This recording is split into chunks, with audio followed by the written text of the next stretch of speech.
አንዳንድ ሰው ጥቂት ዓመት ኑሮ ብዙ ልምዶች ይኖሩታል። አንዳንዱ ረጅም ዓመት ኑሮ ጥቂት ልምዶች ይኖሩታል። አንዳንድ ሰው ደግሞ 90 ዓመት ኑሮ የህይወት ታሪኩን ሲሞት ለመጻፍ አንድ ገጽ በግድ ምንድነው ታዲያ? አንድ ገጽ አይሞላም ህይወታችን ማለት ነው።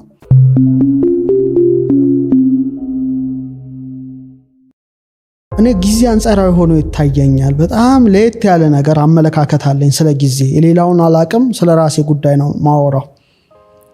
አንዳንድ ሰው ጥቂት ዓመት ኑሮ ብዙ ልምዶች ይኖሩታል። አንዳንዱ ረጅም ዓመት ኑሮ ጥቂት ልምዶች ይኖሩታል። በጣም ይገርመኛል። ለምሳሌ የ3 ዓመት ህፃን ቅዱስ ቂርቆስ ታወቀ። ቅዱስ ቂርቆስ ትልቅ ገል ተጽፎለታልና የኖረው ዓመት 3 ዓመት ነው ብለሽ ስታስተውይ ትገረሚያለሽ። እንዴት ሊሆን ቻለ ያለሽ። አንዳንድ ሰው ደግሞ 90 ዓመት ኑሮ የህይወት ታሪኩን ሲሞት ለመጻፍ አንድ ገጽ በግድ ለመሙላት ነው። አሁን የታሪክ ጽፋለሁ ሰዎች ከዘመንም ከምን ሲያርፍና አቶ ገሌ እሺ በዚህ ዓመተ ምህረት እዚህ አካባቢ ተወለዱ፣ አደጉ፣ እድሜያቸው ለትምህርት ሲደርስ ተማሩ፣ አገቡ፣ ወለዱ፣ ሞቱ። ምንድነው ታዲያ? አንድ ገጽ አይሞላም ህይወታችን ማለት ነው። በጣም ከባድ ነው ለመሙላት። እንዴት ሊሆን ይችላል? የተገቢ ነው ብዬ አላምንም። ሰዎች ለአንድ ገጽ ኑሮ ምድር ላይ ለምን ይመጣሉ? አንበሳው ከዚህ በተሻለ ቢጻፍለት ታሪክ አድኖ ነበረ፣ አንድ ጫካ አቋርጦ ነበረ፣ እንቢ ብሎ ነበረ ምናምን ልትይ ትችያለሽ። የአንበሳ እንኳን ታሪክ ከጻፈ ሰው እንዴት አንድ ገጽ ማትሞላ ህይወት ሊኖር ይችላል? ስለዚህ ምድር ላይ የኖረበትን ዓላማ አልተረዳም ማለት ነው። ለምሳሌ ትልቅ ቫልዩ የምንሰጠው ገንዘብ ነው። ግንዛቤን ሳይሆን ገንዘብ ነው። በምድር ላይ እንዳለ ሰው ሁሉ ነጭ ላቡን ያላበስክ የሚኖረው ገንዘብ ነው። ኦኬ ጥሩ ነው። ሰው ገንዘብ ያገኝ ማለት አይደለም። ግን አንድ ሰው ለምሳሌ ገንዘብን የምታስቢው ወይ ያለሽን ሀብት ገንዘብሽን የምታስቢው ነቅተሽ ነው አይደለ? በህልምሽ ታስቢዋለሽ። አታቂም፣ ይኑርሽ አይኑርሽ አታቂው። በቃ የቀን መገልገያ ነው፣ የሌሊት አይደለም ነው።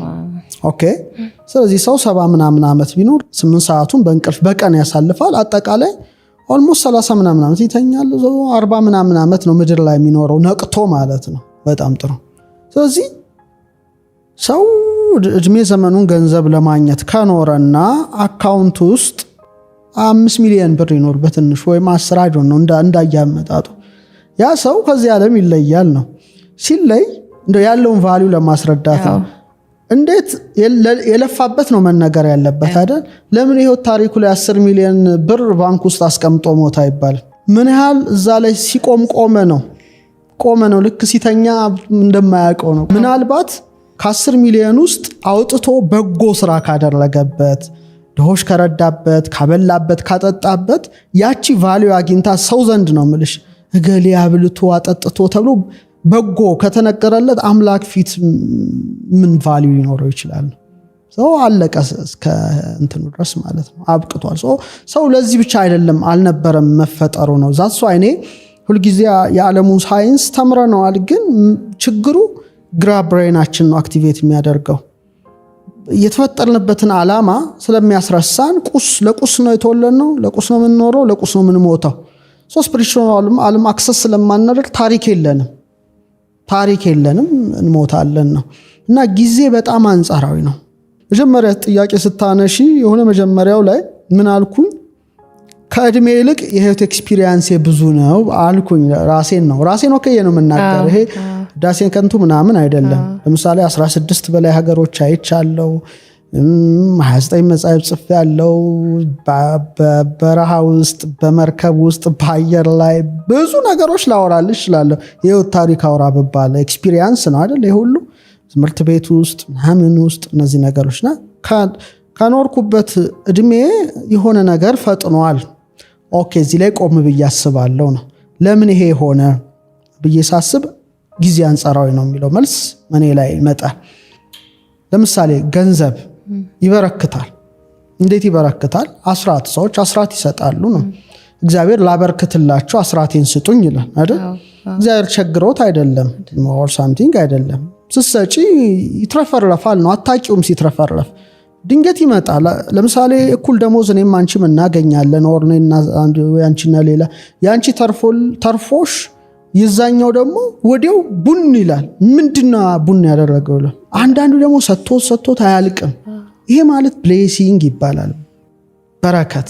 በጣም ሰዎች ገንዘባቸው እንዲባረክ ብቻ ነው የሚመኙት፣ ግን እድሜያቸውም እንዲባረክ ቢጸልዩ መልካም ነው ብዬ አምናለሁ። አንድ ጊዜም ባርከው አልፋ እግዚአብሔር ሆይ ጊዜም ባርከው ካልሹ እኔ እንጃ በጣም በጥቂት ጊዜ እጅግ ብዙ ስራ ሊያሰራሽ ይችላል። በቃ እኔ በራሴ ህይወት ያየሁት ነው።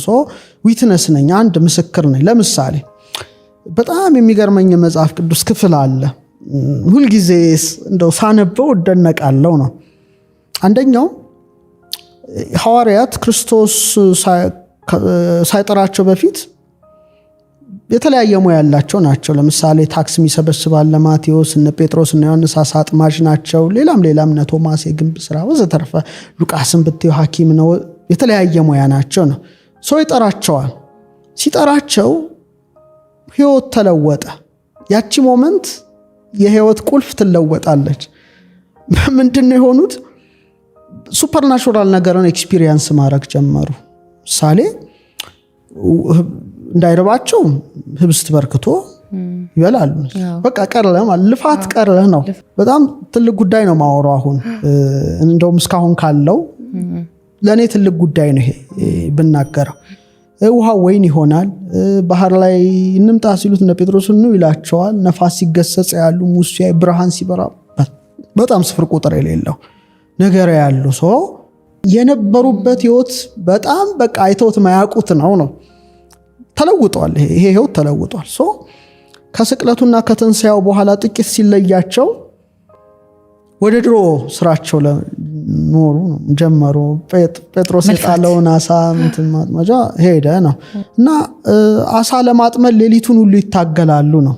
የትግል ህይወት ነው እና ዓለም ለኔ እንደዛ ሌሊት ሆኖ የሚታየኝ ዳይሜንሽን አለ። ትግል አሳ ግን የለም። መታገል አሳው ግን አይገባ። በኋላ ንጋት ላይ ወደ ውሃው ዳርቻ ጌታ ይገለጻል። ንጋት ራሱን ችሎ ትርጉም አለው እና መረቡን በቀኝ በኩል ጣሉ ይላቸዋል እና በቀኝ በኩል ሲጥሉት 153 ትልልቅ አሳዎች ተያዙ። ቅጽበቱን በጣም መመልከች። ቀያ ወደ ቀኝ፣ የቀኝ መንገድ በጣም ቀላል አይደለም። ግራ ሌላ ነው፣ ሌፍት ልፋት ነው፣ ቀኝ ራይት ነው እና ወደ ቀኝ 153 አሁን አሳውን ደግሞ ጠብሰን እንበላለን እናዘጋጃለን እንዳይሉ ሌላ የተጠበሰ አሳ ማን እንዳዘጋጀው የማይታወቅ ህብስት አለ እና ተለወጠ ነው። ኦኬ ያ ከሆነ ሰዎች ስጋዊ ማንነታቸውና መንፈሳዊ ማንነታቸው ማዋሃድ ከቻሉ ተዋህዶ ማዋሃድ ከቻሉ በዚህ ልዕልና ደረጃ አሉ። አሁን ግን እየተከተልን ያለነው የግራውን መንገድ ነው። ለምሳሌ እግዚአብሔር 90ውን እኔ ልሸከምላችሁ ግድ የለም 10ዋን ተሸከሙ አይነት ነው። እኛ ደግሞ ኖ ግድ የለም እኛ 90ውን እንሸከም 10ዋን ነው ላንተ የምናሸክመው። ኦኬ ኮንቲኒው ሂዱ አይነት ይመስላል። ለምሳሌ አጠቃላይ ቅዱሳት መጻሕፍትን ትምህርት ስትመለከቺ በዚህ ዓለም ስላለው ጉዳይ እንድንጨነቅ አልተፈቀደልን። አትጨነቁ ነው በጣም ትልቁ ሜሴጅ። አትጨነቁ፣ ስለምትበሉ፣ ስለምትጠጡት፣ ስለምትለብሱት አትጨነቁ። ጀስት የሰማይ ወፎችን ተመልከቱ። ከምግብ ጋር ተያይዞ ከልብስ ጋር ተያይዞ ምድረ በዳ አበቦችን ተመልከቱ። ሰሎሞን እንኳን ከነሱ እንዳንዱ አልለበሰም። እናንተችን መንግስቷና ጽድቋን ፈልጉ፣ እኔችን ቀድጃታለሁ፣ በዚህ ምንም የምታጡት ጉዳይ የለም ባካችሁ አይነት ነው። ትኩረት ማድረግ ያለብኝ ወዳዘዘኝ ይመስላል። መንግስቱ ምንድነው? ጽድቅ ምንድነው?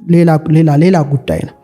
ኦኬ አሁን ግን ዓለም እንዲገለበጠችብን ያን ጉዳይ ያን ሪያሊቲ ነው። አይሽ መነሳንሱን ወደ ግራ እንደምናዞረው ይሄ ጥረ ግረ ብላ የሚለውን በጣም አድካሚ ሆነን ወደ ቀኝ እንዳናዘነብል ሆነን 90%ን ተሸክመን መንገዳገድ ግዴታችን ሆነ ማለት ነው። ብሌሲንግ የለም ላይፋችን ላይ። ነጭ ላብ አልብት እስከ ሞት ድረስ ትጓዣለሽ። ይሄን ኤክስፒሪየንስ ማድረግ አትቺ። ምክንያቱም እሱ ያለ ሌላ ነው። ተጨነቁ አትጨነቁ ያለን መስመር አለ። አትጨነቁ ካለ አልጨነቅም፣ ተጨነቁ ላለው እጨነቃለሁ ነው።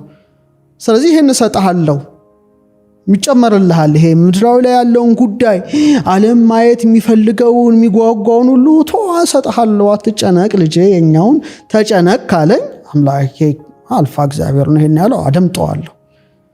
ካደመጥኩት የኔ ሪያሊቲ ሌላ ነው። አንድ ዓለም ላይ እንኖራለን። እኔ የምኖርበትና አንድ ሰው የሚኖርበት ሪያሊቲ ይለያያል ነው። ልክ እንደ ቀኙና ግራው መንገድ ነው። የሚታገላል እያለ አንዳንዱ ደግሞ አይታገልም። ለምሳሌ ሁሉን ጥለው የሄዱት እንተመልከቻቸው። በረሃ ውስጥ አይራቡም እኮ ምግብ አይደል የሚፈልጉ። ምግብ ከፈለጉ አንድ መልአክ ተልኮ ልክ እንደ ኤልያስ ህብስት ይመግባቸዋል። ያ ደግሞ በማዕዛን ብቻ ይረካሉ። በቃ ዛሱ አይ ምግብ ከቆመ እነሱ ማየት የሚፈልጉት ሌላ ሪያሊቲ ነው። ብርሃን ሲወርድ መላእክት ሲወጡ ሲወርዱ ሌላ ዓለም ሌላ ምድር ላይ ሆኖ ጀስት ሄቨንን እንደማጣጣም እንደ ያዕቆብ ተኝቶ ድንጋይ ተንተርሶ የወርቅ መሰላል እንደተመለከተው ምድር ላይ ሆኖ ረቂቁን ዓለም ያያሉ ነው። ይሄ ደግሞ ጥሮ ግሮ ላቡን ጠፍ አድርጎ ይኖራል። እና ምንድነው ወደ መጽሐፉ ስንሄድ ብዙ ጊዜ የሚባለው ኮንሰፕት ከአንዱ ይለያያል። በቃ ይሄን ያየሁት ነው፣ በራሴ ነው። ሌላው አይመለከተኝም። በዚህ ላይ አንድ የራሴ የሻራ ያለኝ ሰው በመሆኔ ማለት ነው። ስለዚህ ሰዎች ጊዜያቸው እንዲባረክ እግዚአብሔርን ቢጠይቁት አንድ ምክሬ ነው። አምናለሁ፣ በጣም አምናለሁ። ይሄ ምንም ትምለው አይደለም። እና 29 መጻሕፍቶቹ ብዙ አይነት ክፍል ናቸው። የሃይማኖት መጻሕፍት አሉ፣ የጥበብ መጻሕፍት አሉ፣ የእውቀት መጻሕፍት አሉ። መጀመሪያ የጻፍኩት ነገረ ማርያም በብሉይ ኪዳን የሚል መጽሐፍ ነበረ። እዛ ላይ የጻፍኩት የቅድስት ድንግል ማርያምን ምሳሌዎች ከዘፍጥረት አንስቶ እስከ ሚልኪያስ ነው። 500 ገጽ የሆነ መጽሐፍ ነው። ትልቅ መጽሐፍ ነበረ። 144 ምሳሌዎች ነው የጻፍኩት። ይሄ በጣም የሚያስደስተኝ የበኩር ልጄ እንደምትይው አንቺ የመጀመሪያ እንትን ነው። አሁን በእንግሊዘኛ ተተርጉሞ ደግሞ ይገርማል። በእንግሊዘኛም 500 ፔጅ ሆነ ሲተረጎም። አሁን ወደ አማዞን ይገባል በቅርቡ ማለት ነው። 30ኛ ልጅ እንደማለት ነው። 4 ተከታታይ ነገረ ማርያም ቮሊዩሞች ነበሩ። የኢትዮጵያው ስኮላር ሊቅ አባ ጊዮርጊስ ዘጋስጫ የደረሳቸው ወደ 4 የሚጠጉ መጻሕፍቱን ከግዕዝ ወደ አማርኛ እንደገና ኮሜንትሪ ትርጓሜ ሰርችላቸው የታተሙ አሉ። ከግዕዝ ዝም ብሎ የተተረጎሙ አሉ። እንደ ሂቃር፣ እንደ ራይሳቤላ፣ እንደ ፊሳሎጎስ አሁን ከ1500 ዓመት በኋላ ነው ከግዕዝ ወደ አማርኛ የተረጎምኩት። ትልቅ ስራ ነው። የያዕቆብ ዘስሩግ መጻሕፍት የተረጎምኳቸው አሉ። መልካ ማርያም፣ መልካ ኢየሱስ፣ መልካ ማርያም ዳግሚት ሳልሲት፣ ከአስላሴ የሚባሉ መልክ የሚባል ድርሰት አለ። የነሱ ትርጓሜ ተዘጋጀ አለ። ከምርምር ደግሞ መጽሐፍ ቅዱስና የሕክምና ሳይንስ በጣም ራሱን ችሎ የሚወራበት ነው። አንዱ መጽሐፍ ለምሳሌ ብሉ አትብሉ የተባሉ ምግቦች ሰውን ሲያከራክሩ ትሰሚያለሽ ሚዲያ ላይ። ግን ለምን እግዚአብሔር አስቀድሞ ከለከላቸው? ሳይንቲፊካሊ ነው የሰራሁት። በጣም የቆየ መጽሐፍ ነው። በጣም አሪፍ መጽሐፍ ነው። ስለ ጄኔቲክ ዲዚዝ፣ ስለ ቫይረስ፣ ስለ በቃ አጠቃላይ ሰው ከጤናውን እንዴት መጠበቅ ይችላል የሚለው በጣም ጥሩ መጽሐፍ ነው። ብዙ ዶክተሮች፣ የሜዲካል ዶክተሮች ገዝተውታል። ሌላው አስትሮኖሚ መጽሐፍቶች ናቸው። አንድሮሜዳ 1፣ አንድሮሜዳ 2፣ ማዛሮት፣ የኢትዮጵያ ዘመን ቀመር፣ እነዚህ ፒውር አስትሮኖሚ ናቸው። 888 እና 37 አልፋ 73 ደግሞ ያው የኢትዮጵያ ፊደል ያለውን ሴክሬት እና ረቀቅ ያለ ጉዳይ የሚያነሳ ነው። በኮርስ ደረጃ ያው ለተማሪዎች የማስተምረው ነው። መጨረሻ የጻፍኩት በአማዞን ላይ ያለ መጽሐፍ ነው። ዘ ሰን ኦፍ ራይቸስነስ ይላል። የእንግሊዘኛ ነው። ኢትዮጵያ የሳክሪድ ዶርዌይ ቱ ዘ ላይት ኦፍ ክራይስት ይላል ሰብታይትሉ። ኢትዮጵያ ክርስቶስን ለማግኘት የተጓዘችበት የብዙ ሺህ ዓመት ጉዞዋን የሚያሳይ ነው። የሃይማኖት መጽሐፍት ነው። በስፋት ነው እስካሁን ያነሳ ነው። ራሱ በቂ ነገር ይመስለኛል። በእርግጥ ጥበብ ታሳልቃለች እንጂ አታልቅም። በጣም ሰፊ ዓለም ነው። በጣም የሚያስደስት ዓለም ነው። ከመጥበብ መጠበብ፣ ከጠብ ጥበብ ይበልጣል። ይህን ብቻ ቢይዙ በቂ ነው። በቃና ከፍ ብለው እንዲመለከቱ። ዝቅ ካልሽ ዝቅታ ብዙ ጊዜ ላለው እንደ አሳማ ጭቃ ውስጥ ከመርመጥመጥ በልዕልና መጓዝ የንስር ክንፍን ገንዘብ አድርጎ መብረር እየተቻለ ለምንድነው እንደንትኑ ነው በቃ። እና ሰዎች ሌላ የሚናገሩትን ነገር በጣም ቢጠነቀቁ ከባድ ነው። አንደኛ በእኛ ትምህርት ከነፍስ የሚወለዱ ነገሮች አሉ። ልብ መውለጃ ናት። ቃልን ትወልዳለች፣ ትንፋስን ታወጣለች። ስለዚህ ልብ ሐሳብ ነው። ሰዎች የሚያስቡት ራሱ ኃይል አለው እንኳን የሚናገሩት። ስለዚህ የምናስበውን በጣም ብንጠነቀቅ ራሱን የቻለ ኃይል ስለሆነ ማለት ነው። በእኛ በለም የሚወከል ነው። ሁለተኛ ኃይለ ንባብ የሚባል አለ። ቃል ነው። ቃል በጣም ኃይል አለው እና የምንወረውራቸው ቃላቶች እጅግ ከፍተኛ ኃይል አላቸው። አንድ ነገር ወደ አንድ ቅርጽ የመለወጥ አቅም አላቸው። ለምሳሌ ይሄ ውሃ ቀተሽልኛል አይደለ? እስካሁን ያወራነው ነገር በጎ ነገር ነው። ገባሽ?